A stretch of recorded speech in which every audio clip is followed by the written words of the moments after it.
Hello again. Today I will be showing a special drawing, a tribute to Tom Petty. I was very saddened to find out the other day that he had passed away. It was a bit odd, as I was actually looking through YouTube for a hidden gem of a song that I hadn't heard before. What I found was a live notice indicating Tom Petty had passed away an hour before. I figured it was just some fake news and ignored it. Later that evening, I decided to check the validity of the news, and sure enough, it was true. I can't say I grew up with Tom Petty. One of the first songs I really remember hearing was Jamming Me, which was off their 7th studio album, Let Me Up, I've Had Enough. This was the 80s, and the song caught my attention because it was quite a gritty song, and not like a lot of the other 80s music. Ironically, it wasn't until the release of the solo album Full Moon Fever that I really got into the Heartbreakers. I recall Free Falling as a song to blast on your car stereo as you entered and exited the high school I attended. Full Moon Fever was a solid album with a good list of songs that had staying power, including Free Falling, I Won't Back Down, You're So Bad, Depending on You, The Apartment Song, and A Mind with a Heart of Its Own. I then started to look back at the older albums, and it was like opening up a musical treasure chest. I think the first album I picked up was Damn the Torpedoes. Refugee is a solid classic, but other songs really appealed to me. Even The Losers seemed to have a lot of personal meaning. You Tell Me was also a strong song and quite appealing to me, as at the time I was going through 3 kinds of hell with my relationships. Into the Great Wide Open came out shortly after and contained a great list of songs. Although Learning to Fly did well in the charts, my favorites were You and I Will Meet Again and Darker the Sun. The former because of my many relationships that I figured at some point I'd probably bump into again. The later simply because it was such a simple, easygoing song that you could sing along with. After that, I picked up many of the older albums, including Hard Promises, Long After Dark, Southern Accents, and You're Gonna Get It. I had to repurchase several of the CDs because my car was broken into on a couple of different occasions, and sadly the thieves weren't particularly selective in their choice of music, and took all the CDs. The only early CD I never did purchase was the first one. The major hits from that album, American Girl and Breakdown, were on the playback box set and got a fair bit of radio play, so I never really splurged for it.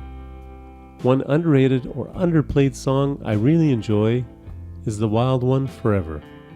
If you walk away from watching this video, please do yourself a favor, go find Wild One Forever and give it a listen, at least twice. It reminds me of a relationship I once had where you know going into it that it's really going to be a rough ride. But those few moments, or should I say, those few hours will grow on in my head forever. Shortly before playback was Wildflowers, another solo album by Petty. This album was one of the first albums to come across as being different. Wildflowers was a slow, easygoing song, as were You Don't Know How It Feels, and many of the other tracks.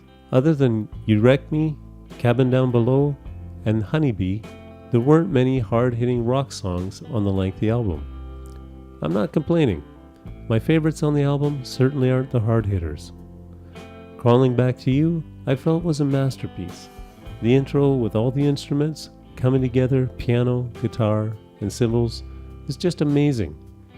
Then Tom comes in with a nice folksy jam that doesn't disappoint. I mentioned playback earlier, and this was probably my first experience with hidden gems. The B-sides or old live recordings you just don't know about. Playback is a good selection of the classics, plus the B-side elements I mentioned. I was definitely happy with the purchase. Not to say I liked all the songs. There were some that I tend to skip over when I get the opportunity, but only a few. I think the last album I purchased was the soundtrack for She's the One. I never watched the movie, not a big Jennifer Aniston fan, and I was slow at picking up the album because I never realized he did the entire soundtrack. Now, I wasn't a huge fan of the soundtrack, but it does have a few good songs that you don't hear often.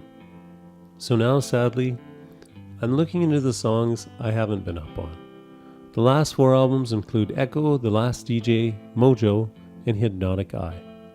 I've given a few of these a listen, and it seems like there is no shortage of good tunes. With the passing of Tom, I think we have really lost a legend.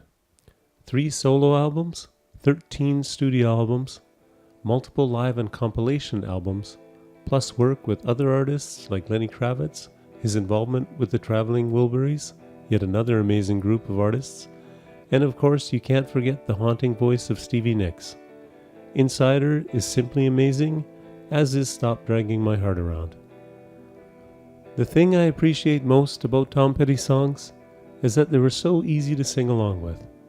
Whether they're hard-hitting or a slow lullaby, you almost never have to look up the lyrics. The lyrics were often simple, but they have meaning.